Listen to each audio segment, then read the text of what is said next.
We may be on the brink of a seismic change in the way we talk to each other, something that would shake the foundations of critical communications on a global scale.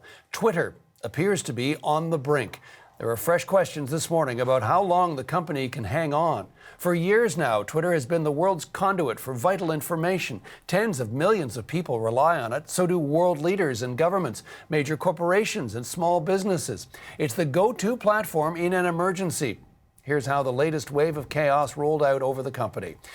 Billionaire owner Elon Musk set a deadline of 5 p.m. Eastern yesterday for all remaining employees to agree to, quote, long hours at high intensity or else quit and take 3-month severance. We know hundreds of workers headed for the doors rather than agree to the new conditions. That leaves the company badly understaffed in key areas around engineering, content monitoring, and administration. Both experts and former employees say it may be on the brink of collapse. The company also notified all remaining employees it would be closing offices until Monday.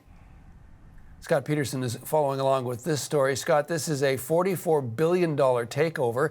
But the big question people now have, though, is there any sense to what's going on, and especially from the new owner, Elon Musk? Yeah, this is an unprecedented corporate takeover like nothing we've seen in the past. Corporate financial types, people used to taking over companies, said that they've seen nothing like this before. Generally, when a company gets taken over, whether it's private or by another corporation, the executives move in. They talk to the current staff. They get a temperature, a reading of the place. They get feedback. None of that's happened. The first move by Elon Musk, the new owner, was to fire half the staff. There's 3,000 remaining staff, and you can imagine a move like that as far as demoralizing the existing motivation of the employees that are being there. And also, in addition to that, we're seeing Elon Musk, as you mentioned, wanting the staff to be extremely hardcore, to work long hours, but we're not hearing about any bonuses or financial incentives for them to do so. So this is what we know so far. As of last night, in that 5 p.m. deadline, we know that Elon Musk had met with some employees, pleading them for them to stay.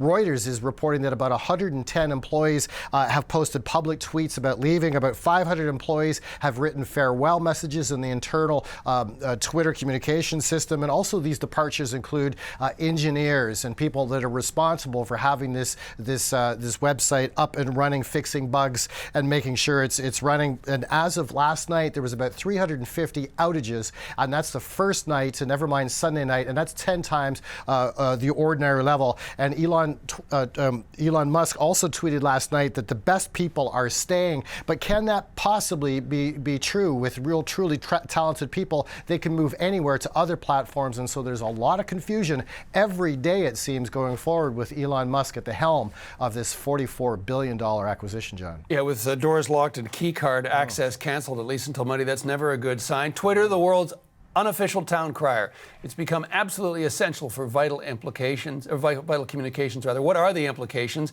if it were to collapse? Yeah, this is really the poster child of all chat rooms out there, and one of the originals. That this is where politicians of all stripes, the White House, the U.S. President, the Canadian Prime Minister, and a slew of politicians around the world use this as far as an internet chat room, and really it wrote the rule books as far as how we now communicate. So the imagination of this disappearing from the landscape is truly almost unimaginable. And in case in point, a spokesman for the German Chancellor just a few moments ago say that they're watching the developments at Twitter with quote-unquote growing concern, because there's a prestige element here. People want to be associated with something that's considered stable, and if Twitter is not considered stable or even reputable, this could lead to a mass exodus.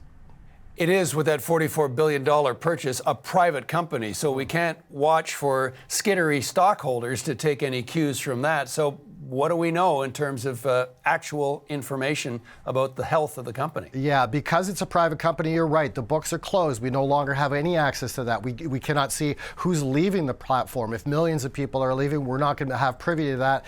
So that is the domain of a public company where we do have access to that. So there's going to be a lot of mystery going forward as far as who potentially is leaving the site and going to other sites. None of that information in the future will be available because, as you say, this is now a private company of Elon Musk.